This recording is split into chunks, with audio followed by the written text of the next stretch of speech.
ناظرین، آج جو عدالتی فیصلہ آیا ہے لاہور ہائی کورٹ کا فیصلہ، اس میں کہا گیا ہے کہ 9 مئی کے حیران کن واقعے نے پرامن اور جمہوری ملک کی انتہائی مسخ شدہ تصویر پیش کی ہے۔ پاکستان تحریک انصاف کے کارکنوں کی نظر بندی کے احکامات دیے گئے تھے حکومت کی جانب سے، وہ سب کے سب غیر قانونی ہیں، اور اس طرح سے یاسمین راشد صاحبہ کو بھی ریلیف ملنے کی توقع ہے۔ ڈی پی او کی رپورٹ پر شہریوں کو جیلوں میں ڈال دیا گیا۔ بسم اللہ الرحمن الرحیم، السلام علیکم ناظرین، آپ دیکھ رہے ہیں خبر پوائنٹ اور میں ہوں احتشام رحمان۔ ناظرین، 9 مئی کا دن پاکستان کی تاریخ میں ہمیشہ یوم سیاہ کے طور پر یاد کیا جائے گا۔ ایک ایسا دن کہ جب پاکستان کے مسلح افواج کے اوپر حملے کیے گئے، جب پاکستان میں جو ہمارے عظیم شہداء ہیں ان کی عظیم نشانیوں کو نظر آتش کیا گیا، ان کی توہین کی گئی۔ لیکن اس کے بعد ہم نے دیکھا کہ جو حکومت کی جانب سے کارروائیوں کا آغاز کیا گیا، جیو فینسنگ کے ذریعے سے مختلف کارکنان کو گرفتار کیا گیا، عام لوگوں کو بھی گرفتار کرنا شروع کیا گیا، اور ساتھ ساتھ میڈیا کے لوگوں کو جن کا یوٹیوب سے ڈیجیٹل چینل سے تعلق تھا ان کی بھی گرفتاریاں عمل میں آئیں، اور پھر ایسی خبریں آنا شروع ہوئیں جیلوں سے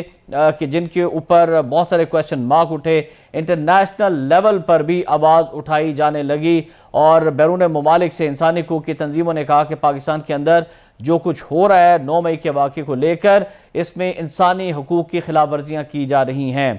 تو یہ خبریں جب سامنے آئیں، پھر خواتین کے ساتھ جو واقعہ سامنے آئے، اس پر بھی حکومت کو بہت شرمندگی اٹھانا پڑی ہے۔ پھر ایک ایسی پریس کانفرنس رانا ثناء اللہ صاحب کی جانب سے جو رات گئے کی گئی، وہ بھی کافی مبہم ثابت ہوئی ہے، اور اس کے بعد مزید ڈاؤٹس میں اضافہ ہوا۔ پھر کمیشنز کے قیام کے حوالے سے بھی بات کی گئی۔ لیکن آج لاہور ہائی کورٹ کی جانب سے بڑا اہم فیصلہ سامنے آیا ہے جو آپ تک پہنچانا ہے۔ لاہور ہائی کورٹ نے 9 مئی کے واقعے کے بعد نظر بند تمام افراد کو فوری طور پر رہا کرنے کا حکم دے دیا ہے۔ یہ بہت بڑی خبر ہے اور بڑی خوشخبری ہے پاکستان تحریک انصاف کے ان تمام کارکنان کے لیے جو 9 مئی کے بعد سے نظر بند کر دیے گئے تھے، جیلوں میں ڈال دیے گئے تھے۔ ناظرین، آپ کو بتائیں کہ جسٹس صفدر سلیم شاہد صاحب نے 9 صفحات پر مشتمل آج تحریری فیصلہ اس سلسلے میں جاری کیا ہے، اور عدالت نے فیصلہ دیا کہ لاہور سمیت پنجاب کے جو 11 اضلاع میں پاکستان تحریک انصاف کے کارکنوں کی نظر بندی کے احکامات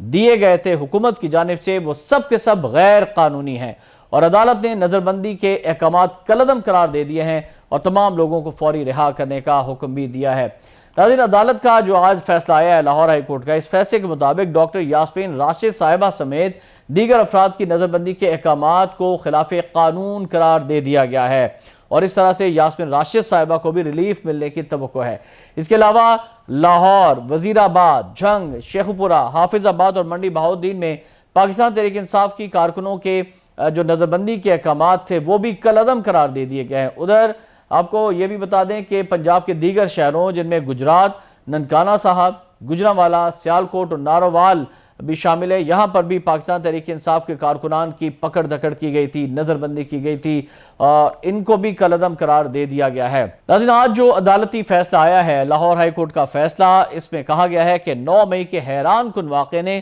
پرامن اور جمہوری ملک کی انتہائی مسخ شدہ تصویر پیش کی ہے، اور امن و امان قائم رکھنا حکومت وقت کی ذمہ داری تھی، قانون نافذ کرنے والے اداروں کی ذمہ داری تھی، اور 9 مئی کو سیاسی لیڈر کی گرفتاری پر ملک بھر میں جو افسوسناک رد عمل آیا، حکومت نے 9 مئی کے واقعے پر بغیر سوچے سمجھے لاتعداد نظر بندی کے احکامات جاری کیے۔ ہائی کورٹ کے فیصلے کے مطابق حکومت کے پاس اگر کوئی شواہد موجود تھے تو فوجداری مقدمات میں گرفتاری کے لیے بہت وقت تھا۔ گرفتار افراد کو الزامات کا پتہ تو ہو تاکہ وہ اپنا دفاع کر سکیں، یہاں تو گرفتار افراد کو پتہ ہی نہیں تھا کہ کس الزام کے تحت ان کو اٹھا لیا گیا ہے۔ ناظرین، عدالت کے فیصلے میں کہا گیا ہے کہ ڈپٹی کمشنر کے نوٹیفیکیشن میں صرف ڈی پی او کی رپورٹ پر شہریوں کو جیلوں میں ڈال دیا گیا، اور ڈی سی کا نظر بندی کا فیصلہ پبلک مینٹیننس آرڈیننس 1960 کے سیکشن 3 کی کھلم کھلا خلاف ورزی ہے، لہٰذا تمام نظر بند افراد کو فوری طور پر رہا کیا جائے۔ تو یہ وہ الفاظ ہیں جو آج عدالتی فیصلے کے حوالے سے سامنے ہے، جو ہم نے آپ تک پہنچایا کہ اس میں آپ دیکھ سکتے ہیں کہ ایک طرف تو عدالت کی جانب سے مذمت کی گئی ہے اس واقعے کی، جلاؤ گھیراؤ کی، دوسری جانب سرزنش کی گئی ہے حکومت کی کہ انہوں نے انتہائی بے رحمانہ طریقے کے ساتھ گرفتاریاں کی، اور کس طرح سے پبلک مینٹیننس آرڈر کے نام پر ہر کسی کو پکڑ کر جیلوں میں انواع جو ہے وہ اندر ڈالتے رہے۔ تو یہ انتہائی جو ہے وہ اس پر عدالت کی جانب سے تشویش کا اظہار کیا گیا ہے۔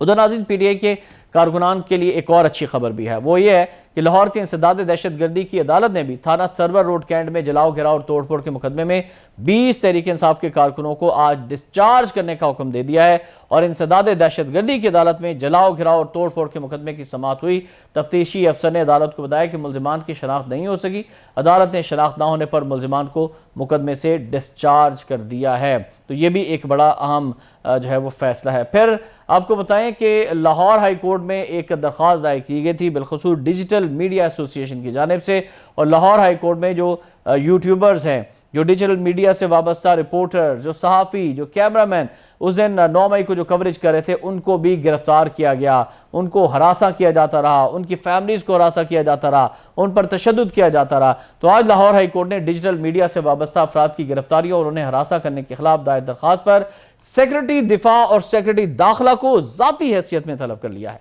ڈیجیٹل میڈیا سے منسلک افراد کو ہراساں اور نظر بند کرنے کے خلاف آج جو دائر درخواست تھی، اس کی لاہور ہائی کورٹ میں سماعت ہوئی، اور یہ درخواست جو ہیں ایک یوٹیوبر ہیں، شہری ہیں اور ڈیجیٹل میڈیا ایسوسی ایشن کے رہنما بھی ہیں نبیل رشید کی جانب سے دائر کی گئی تھی۔ ان کے وکیل نے دائر کی تھی، اظہر صدیق ایڈوکیٹ صاحب نے دائر کی تھی، اور ایڈوکیٹ سلمہ، ایڈوکیٹ آمنہ اور عبداللہ ملک صاحب اس کیس میں پیش ہوئے۔ عدالت نے فریقین کی جانب سے جواب جمع نہ کروانے پر اظہار برہمی کیا اور سیکرٹری دفاع سمیت سیکرٹری داخلہ کو ذاتی حیثیت میں طلب کر لیا۔ جسٹس انوار الحق پنو نے ریمارکس دیے کہ یہ عدالتی احکامات کی حکم عدولی کر رہے ہیں اور کوئی اچھا تاثر نہیں دے رہے۔ بین الاقوامی سطح پر کیا پیغام جا رہا ہے کہ پاکستان میں عدالتوں کا کوئی احترام ہی نہیں ہے، آپ یہ کوئی نیک نامی نہیں کما رہے، قانون سے کوئی بالا تر نہیں ہے، کیوں نہ ہم سیکرٹری دفاع اور سیکرٹری داخلہ کو بلا لیں، ویسے تو وہ صدر کی بھی نہیں سنتے۔ یہ محترم عدالت کے محترم جج صاحب کی جانب سے یہ ریمارکس ہیں کہ سیکرٹری داخلہ اور سیکرٹری دفاع تو صدر مملکت کی بھی نہیں سنتے، یعنی اس قدر وہ آزاد ہیں، شتر بے مہار ہیں، قانون